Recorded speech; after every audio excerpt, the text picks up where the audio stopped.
Vamos a hablar esta noche del desafortunado Pedro Sarmiento de Gamboa, que fue marino, escritor, científico, mago, aventurero y conquistador español. Su lugar de nacimiento es incierto.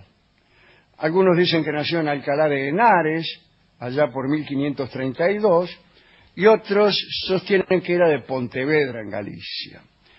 Entre 1550 y 1555 estuvo en el ejército al servicio del rey Carlos I de España. En 1555 cruzó el Atlántico, llegó a México, donde vivió durante 2 años.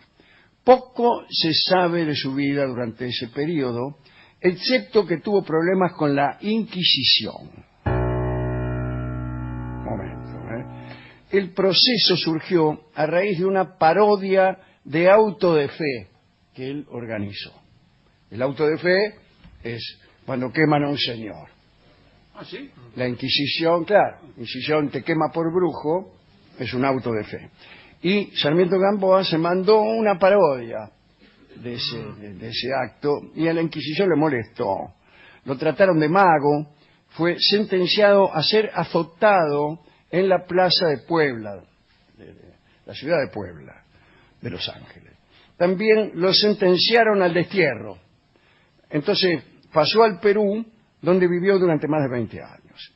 Sarmiento de Gamboa era un tipo talentoso, aunque un poco desequilibrado.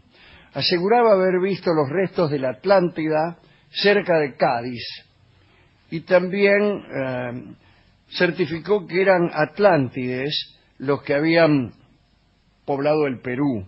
También decía muchas cosas este hombre, no sé a quién me hace acordar. Decía además que los aztecas descendían de Ulises. Ajá. Otra cualidad o defecto era su perpetuo entusiasmo. ¡Ah, qué tremendo! La gente muy entusiasmada es peligrosa. Entonces por ahí se envalentonaba para llevar adelante distintas empresas y a veces el mismo entusiasmo lo hacía molerse a trompadas con quien no participaba de sus opiniones. En 2 oportunidades tuvo que enfrentar a los tribunales de la Inquisición en Lima por sospechas de hechicería. Fue delatado como nigromántico y lo metieron en cana. Después fue condenado al destierro otra vez, pero el arzobispo le conmutó la pena para que integrara la expedición al Océano Pacífico. Dice, mire, no lo voy a meter en cana, pero venga, que lo necesitamos para una expedición que vamos a hacer al Océano Pacífico. Esta expedición finalmente descubriría las Islas Salomón. La imaginación de la época había ubicado allí a las tierras bíblicas de Ofir, abundantes en oro y en mirra, agregó yo. La verdad es que las islas solo tenían abundancia de cocoteros y de fruta, pero nadie pudo encontrar una sola pepita de oro. Volvieron todos apestados y pobres. El virrey del Perú, Francisco Álvarez de Toledo, que le creía todo lo que decía Sarmiento de Gamboa, le confió la navegación y exploración del Estrecho de Magallanes. Gamboa pensaba que allí había de todo para enriquecerse. Toledo, Álvarez de Toledo, dio instrucciones para que señalara todas las tierras que encontrara a lo largo de la costa de Chile, ya que le iba a entrar por el Pacífico, ¿no? Debía señalar además si había alguna población indígena, etc.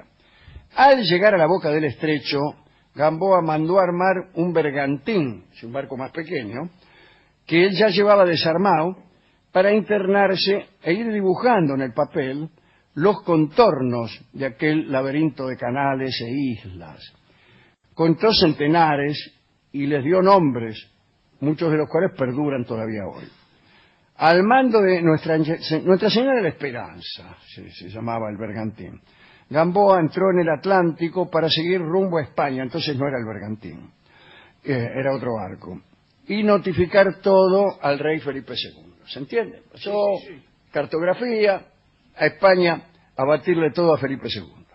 Llegó con las naves casi destruidas y con una tripulación que metía miedo. En Badajoz se pudo entrevistar con el rey. Y era tan convincente Sarmiento de Gamboa que el rey Felipe quedó maravillado y lo puso al mando de una nueva expedición. La verdad es que Felipe estaba entusiasmado con las conquistas de los ingleses y los portugueses y le dio vía libre a un proyecto delirante.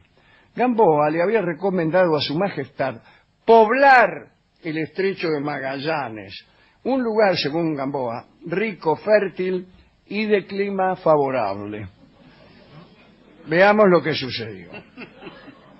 Todos los nobles y cortesanos se opusieron al proyecto, y el rey entonces lo confirmó a Gamboa, junto a otro marino, Diego Flores de Valdés. Juntar a la gente fue difícil, porque había pasado ya la primera fase de las conquistas, y una cantidad descomunal de hombres y mujeres habían muerto en expediciones sin pena ni gloria. Solución: decidieron pagar por adelantado a los colonizadores para tentarlo. Sarmiento de Gamboa consiguió reunir 3.000 personas en 23 naves. Era una expedición de las más grandes. 3.000 personas, 23 naves. El comienzo del viaje no pudo ser peor. Porque el rey Felipe, entusiasmado, ordenó la salida de la expedición sin importarle que se anunciaba una tormenta. A los 2 días de navegación fueron a parar al mar todas las provisiones y bastimentos en un intento por aligerar las naves. La tormenta duró 3 días, 4 naves se destruyeron, murieron 800 personas, atención, y volvieron a la barra de Sanlúcar de Barrameda, en España, y prohibieron a los tripulantes que se bajaran para que no se las tomaran. Claro. Iban a cargar las provisiones de vuelta. Sí. En diciembre de 1582 partieron de nuevo. La cosa siguió mal. El primer destino era Río de Janeiro. Durante la travesía murieron 150 ñatos. Muchos enfermos de escorbuto a causa de la mala calidad de las provisiones o de la mala elección. Las naves se deshacían en el agua. No eran de buena madera. No, como chorizo de puchero. Claro, no, en realidad estaban deshechas por la polilla de mar, que es un bicho que te deshace la madera. Otra de las embarcaciones se hundió. ¿Otra cuál? No hablamos de ninguna, hablamos de todas las naves. Bueno, una se hundió. 350 muertos más. Al llegar a Santa Catalina, se estrelló la nave Almacén, el Pañol, proveedora de los elementos en el estrecho, y al final llegaron a Magallanes, hecho una porquería, al comienzo de 1584. Varias veces intentaron entrar en el estrecho, pero las tormentas los mandaban para afuera. ¿Vio cómo es? Sí. Diego de Flores, el marino que ayudaba a Gamboa, se volvió loco. Empezó a gritar: ¡a España! ¡Que vuelvo a España! Bueno, estaba lejos para volver.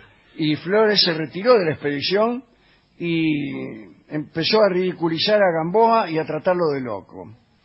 El caso es que el 31 de enero de 1584, los 500 más arriesgados estaban de nuevo frente a la boca del estrecho.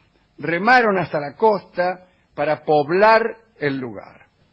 Su aspecto era deplorable, no sé si el del lugar o el de ellos mismos. Más que conquistadores, parecían náufragos. Gamboa mandó a levantar toldos y así, apretujándose unos a otros, pasaron la noche los primeros pobladores colonos de las tierras del sur. El lugar fue llamado Nombre de Jesús.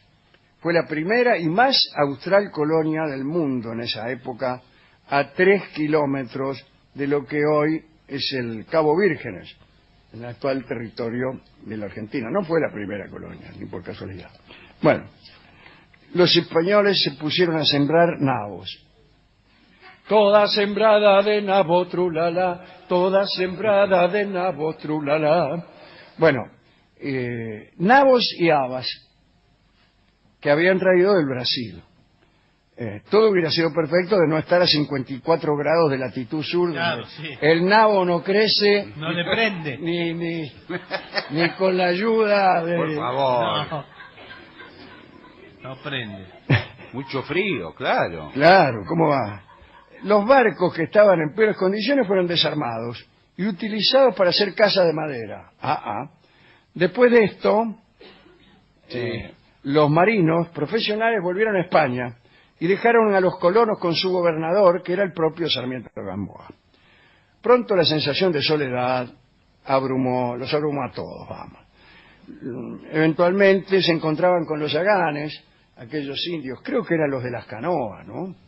Sí. Los indios yaganes, que andaban en el archipiélago. Pasaron algunos meses y Gamboa quiso fundar otra población. Bueno, designaron el lugar, unos fueron por mar, otros por tierra. En la única nave iban unos 60 pobladores, mientras Gamboa caminaba con los 90 hombres más fuertes. Gamboa daba el ejemplo, comiendo menos que ninguno, tratando de confortarlos con palabras, hablando de las hazañas de Hernando de Soto, de Vasco Núñez de Balboa, de Álvar Núñez Cabeza de Vaca, a estos tipos que eran unos hombres hambrientos y muertos de frío, que no querían dar un paso más. Pero llegaron. Los caminantes famélicos fundaron la nueva población, Rey Don Felipe. Parece un mercadito. Sí. Al poco tiempo apareció la nave de los que habían ido por mar y que estaban casi moribundos, pudieron reponerse. Pero faltaba lo peor, el invierno. ¿Era verano? En abril habían empezado los grandes fríos, con los grandes fríos que hacen, ¿no? Dice, luego empezó a nevar. Cuando paró, Gamboa, que todavía estaba en la segunda población fundada, quiso volver a la primera, a nombre de Jesús, para ver cómo seguía todo. En cuanto a la nave, un huracán destruyó las amarras. Gamboa parece que pensaba ir en barco. Dice, si ya a la ida vine a Gamboa, claro, a la vuelta me voy en barco. Pero nunca pudo regresar a nombre de Jesús. Quedó en el medio del mar, con el barco. Bueno, y finalmente los del primer asentamiento dieron la orden de levantarlo para ir a buscar a los otros. Ya no se podían resguardar del viento y de la nieve, bajaban hasta los acantilados para comerse crudos los mejillones y algunos peces que podían encontrar. Bueno, total, en el invierno de 1585 quedaban 35 personas, habían partido 3.000. Mientras tanto Gamboa, arrastrado por los vientos, estaba todavía en el barco Gamboa. Claro, pero sí. No tenía amarra, no tenía provisiones ni abrigo, al final se estrelló contra la costa del Brasil, en Bahía de Todos los Santos, y se salvó de milagro. Trató de conseguir una nave con harina y ropa, pero los molinos no entregaban. Y cuando pudo conseguir algo, él mismo quiso conducir la nave. Después de 50 días tuvo que darse por vencido, pero volvió al estrecho, ¿eh? Sí, volvió, no pero... para volver a España, claro, para volver al estrecho. 50 días y no podía entrar. Mire si es estrecho. Sí. Ahora, qué tenaz, ¿no? Sí, muy Claro, tenaz. sí. Puso rumbo a España para pedir ayuda al rey. Pero en el camino lo atraparon piratas ingleses No. que lo llevaron ante Sir Walter Raleigh. Las aventuras de Gamboa impresionaron a Raleigh y se hicieron amigos. Se juntaban a jugar a las cartas. Finalmente Gamboa fue liberado y le dieron un pasaporte especial para llegar a España. Pero no pudo. En el camino cayó en manos de los calvinistas franceses que pensaban lograr por él un buen rescate. Estuvo preso 3 años. Pobre Gamboa. Hasta que Felipe II decidió garpar por su libertad. Cuando lo liberaron, logró llegar a España, lo nombraron al frente de una escuadra de galeones y se hizo a la mar otra vez. Pero murió en alta mar un día de mayo de 1592. Nunca supo qué había pasado con su colonia. Los habitantes, los pocos que quedaban en el estrecho, subsistieron envueltos en harapos, escarbando en la nieve en busca de raíces, y en 1587 el corsario inglés Thomas Cavendish pasó por esta ciudad del rey Felipe, en donde halló solo a 15 hombres y 3 mujeres, sobrevivientes de los pobladores que había dejado Sarmiento de Gamboa. El último sobreviviente de este último poblado rebautizó, no había sido rebautizado este último poblado, no Don Felipe, rey Don Felipe, pusieron Puerto Hambre, que es como yo me acuerdo siempre de este lugar. Y el último sobreviviente fue rescatado a principios de 1590 por una nave inglesa. Así termina la historia de Sarmiento de Gamboa. Un hombre de mar. Sí. Un hombre de mar y un hombre de mala suerte. Sí.